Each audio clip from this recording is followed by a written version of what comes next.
Assalamualaikum. Welcome to the another part of the Java programming course. Java language सीखने की series में आज हम कंडीशनल स्टेटमेंट्स के टॉपिक को देखेंगे। कंडीशनल स्टेटमेंट क्या होते हैं, कितने तरीके के होते हैं, किस तरीके से वर्क करते हैं और उनका सिंटैक्स कैसा होता है। कंडीशनल स्टेटमेंट, जैसा कि आपको नाम से पता लग रहा है कि हमें जब भी कोई भी कंडीशंस को चेक करना होगा कि ये सही है या गलत है। अगर सही है तो ये स्पेसिफिक चीज़ प्रिंट कर दो और अगर गलत है तो ये स्पेसिफिक चीज़ प्रिंट कर दो। यानी कि अगर हम सिंपल अल्फाज में कहें तो हमें अपने प्रोग्राम में जब भी कोई डिसीजन दिलवाना होगा तब हम इन कंडीशनल स्टेटमेंट्स का इस्तेमाल कर सकते हैं। तो जावा में ये सारे डिसीजन कंट्रोल स्टेटमेंट्स होते हैं जिसकी मदद से आप अपने प्रोग्राम में कोई भी डिसीजन दिलवा सकते हो अपनी कोई भी कंडीशन देके।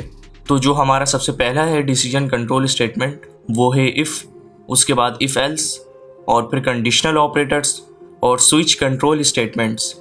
ये सारे होते हैं आपके डिसीजन कंट्रोल इंस्ट्रक्शंस जिसकी मदद से आप अपने प्रोग्राम में कोई भी डिसीजन दिलवा सकते हो। लेकिन फिलहाल जो आज का हमारा टॉपिक है वो है इफ़ और इफ़ एल्स कंडीशनल स्टेटमेंट्स पे। सबसे पहले इफ़ एल्स का सिंटैक्स देख लेते हैं। ये इफ़ और एल्स ये पूरा एक ही स्टेटमेंट है। तो जैसा कि आपको अगर कोई भी कंडीशन चेक करवाना है और डिसीजन दिलवाना है प्रोग्राम के थ्रू कि ये सही है तो ये प्रिंट कर दो और अगर ये गलत है तो फिर ये प्रिंट कर दो। तो देखो इफ़ के अंदर आपको यहाँ पे अपनी कोई भी कंडीशन लिख देनी है। इफ़ के अंदर आप जो अपनी कंडीशन डालोगे ये हमेशा बूलियन में इवैल्यूएट होगा, यानी ट्रू एंड फॉल्स में। अगर आपकी कंडीशन ट्रू होगी तो इफ़ वाला पार्ट चल जाएगा और अगर फॉल्स होगी तो एल्स वाला पार्ट चल जाएगा। तो ये अभी बेसिक और सिंपल सिंटैक्स है इफ़ एल्स का।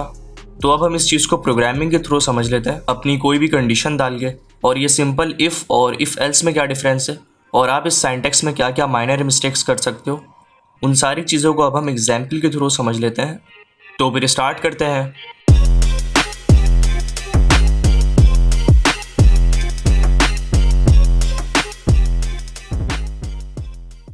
इंटेलिजे आईडी ओपन करने के बाद यहाँ से एक नई जावा क्लास बना लेता हूँ।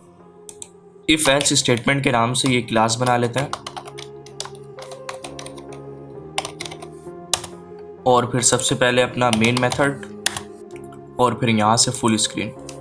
देखो अभी हम सबसे पहले इफ़ स्टेटमेंट को समझ लेते हैं।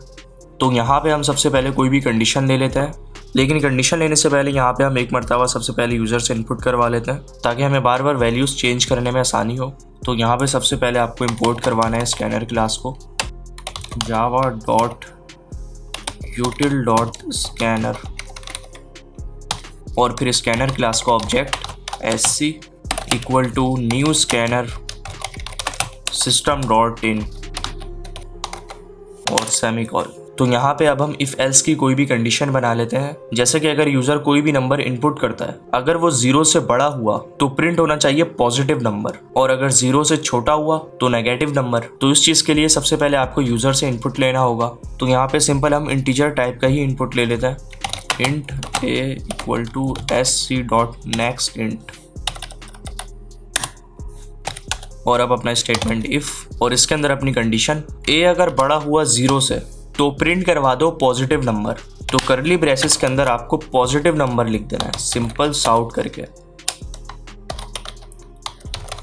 इस तरीके से ख्याल रहे आपको करली ब्रेसेस के अंदर ही अपना स्टेटमेंट लिखना है। और अगर 0 से छोटा हुआ यानी माइनस में तो प्रिंट करवा दो नेगेटिव नंबर।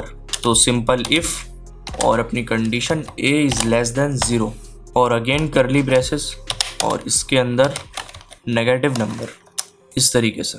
और यहाँ पे सिंपल प्रिंट करवा देते हैं इंटर अ नंबर ताकि यूज़र को पता चल जाए।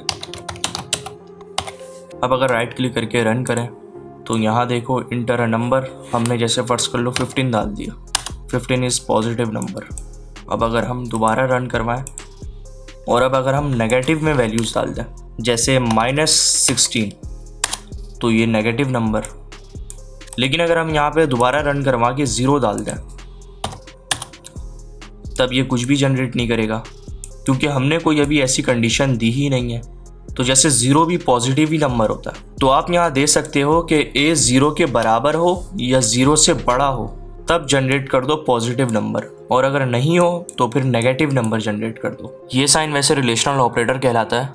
अब अगर रन करें और 0 देते हैं और एंटर, पॉजिटिव नंबर।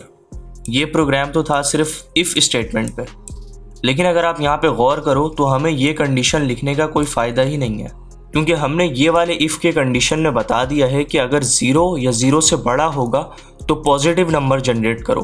तो फिर जाहिर सी बात है जब यूज़र 0 से छोटा नंबर इनपुट देगा तो नेगेटिव ही नंबर होगा वो। तो अब आपको यहाँ पे इफ़ कंडीशन लगा के बताने की ज़रूरत नहीं है, आप यहाँ पे सिंपल एल्स लगा सकते हो।